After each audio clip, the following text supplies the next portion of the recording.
Hi everyone, it's your boy Zach, and this is well, usually I try to have some sort of theme.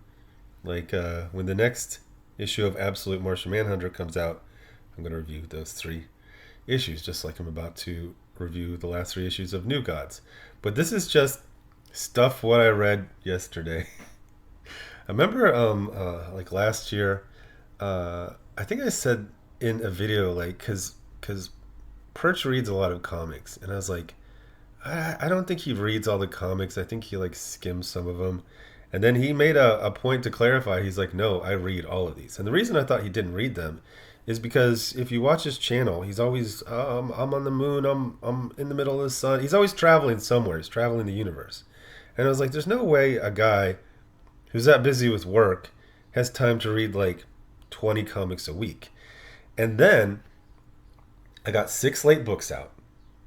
And the amount of mental bandwidth that was opened up in my brain, it was like it was a superpower. I am so freaking super effective right now and productive, and I'm reading like four comics a day, whereas I used to read like three per week. So I read this Youngblood and three issues of this miniseries from 25 years ago, before the Fantastic Four, Grimm and Logan. So right before I started this video, I got the perfect analogy for Rob Liefeld comics, and it is baked beans.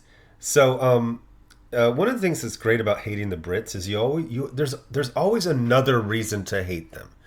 So one of the reasons to hate them is the way they used baked beans. They still think it's the days of the Blitz, and they are, being bombarded, and they eat that way. So they consider baked beans to be like a treat.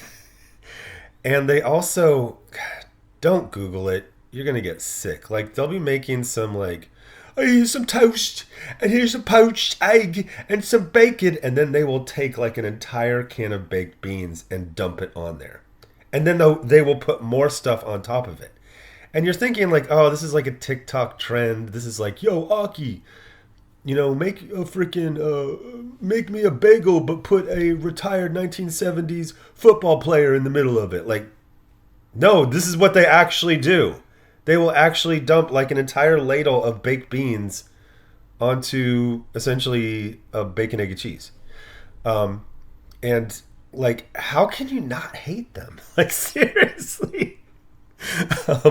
But anyway, even while I was being disgusted, it jogged a memory that when I was a kid growing up in the 70s, baked beans was in the rotation, like as the main meal. I forgot that. I didn't think about that much. And the thing is, as a kid, it was a weird experience because in theory, I should hate it. It's like this brown slop that came out of a can. And even if it's like beans and weenies, like there's not enough hot dog in there. It's like this weird, like, prospector food. Weirdly enough, like, it passed. Like, every time I'd be like, oh, baked beans. And then I'd be like, is there more? But here's the deal. When you have, you can make a certain amount of meals, you kind of have a rotation. And, the easier stuff, whatever, spaghetti, that's easy. So that will happen more often. But every time my mom would be like, "Oh, you liked it. When's the next time you would like to have it?" It's like, I don't know, like 5 years from now. Like, it's an odd, weird experience. One of the odd parts of it is that it's good, but it's also still technically disgusting. So nobody's like, let's have baked beans every Wednesday. No, it's like, okay, so we had it in November 2025. I'm thinking like fall 2030. Yeah, throw it back in the rotation. Baked beans. So Youngblood, and it has this odd, for some reason it's called the Treasury Edition. So somebody called this a reboot. It's not really a reboot. He's just continuing it. Nothing's changing except for the characters look a little bit different. But I think he had not a Kickstarter, but like a Whatnot special in May, and then this just came out to the stores like a week or two ago. Oh, by the way, this is not. So here's like a digital comic. from 25 years ago. And you can see how crisp it is. And then this is I don't know what the name. I think it's just called like a retailer copy. So you'll see files like this floating around. It's a low resolution PDF that they send out to stores. So if you're wondering why it's like super jagged, that's why. But the thing about Youngblood is it always sucked. Like, it always sucked. It was terrible when it first came out, even though it sold millions. One of the misunderstandings about the 1990s is we took everything super seriously, and then later on we found out it was campy. We knew it was campy back then. So you got the image eye here, some storytelling. That's kind of cool. And then there is, or there are, I believe, 2 backgrounds. Well, you kind of chair and like a silhouetted window as a background. So we get this very poorly drawn yacht, and then it's just nothing but like clouds, and that's it. That's it.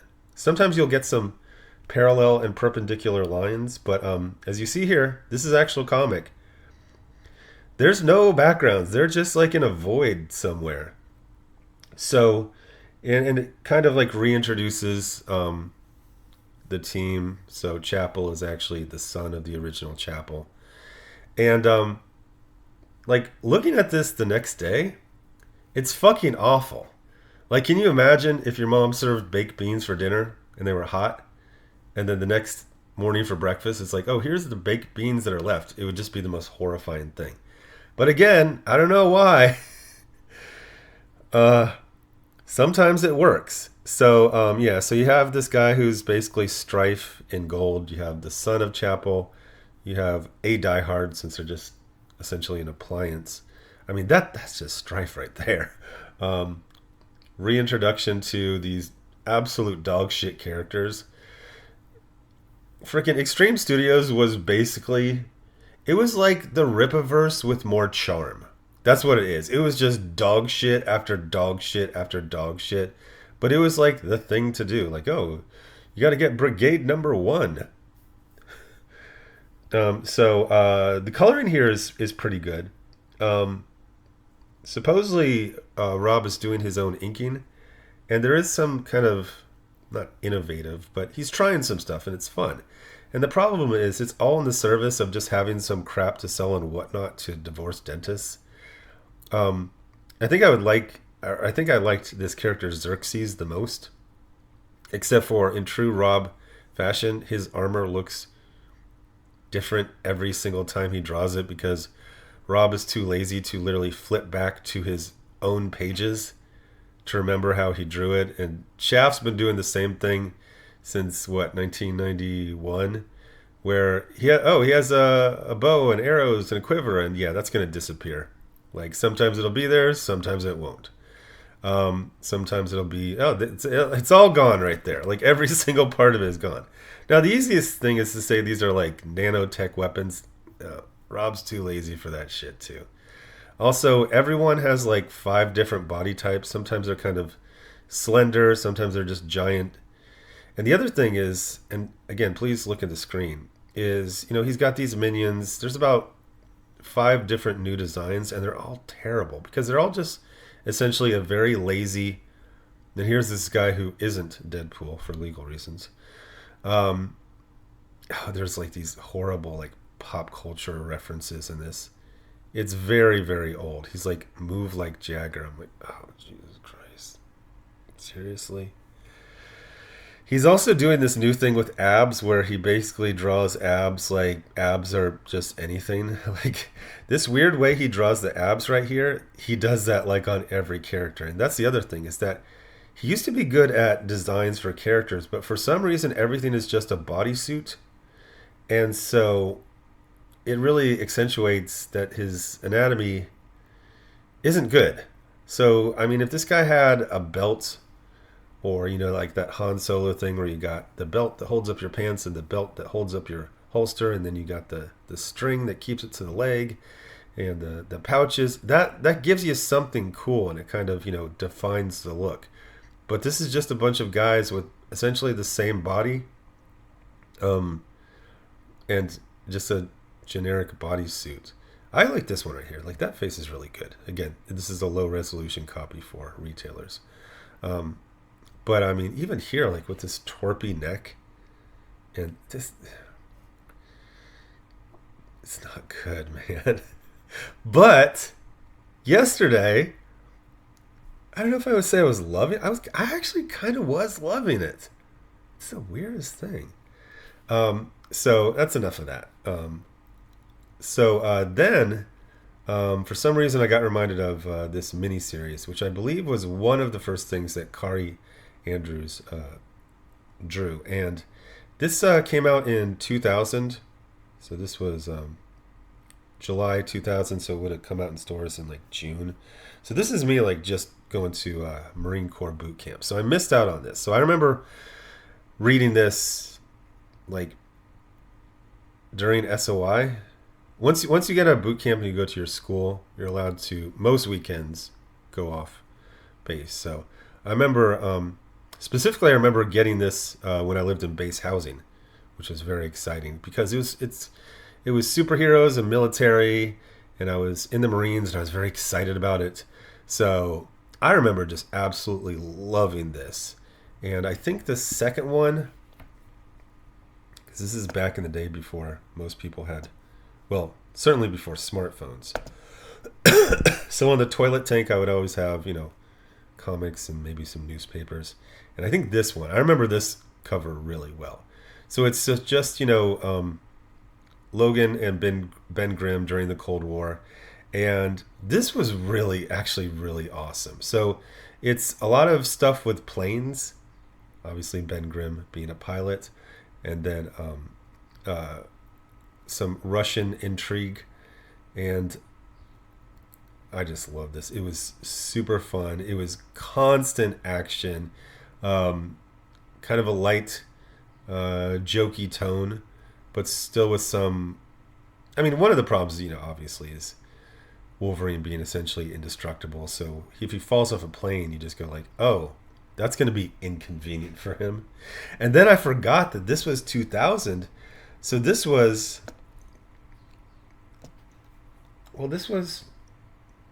the Bone Claws were like what, mid-late 90s, but for some reason they're acting like he didn't have them. Trying to think if I got my timeline correct.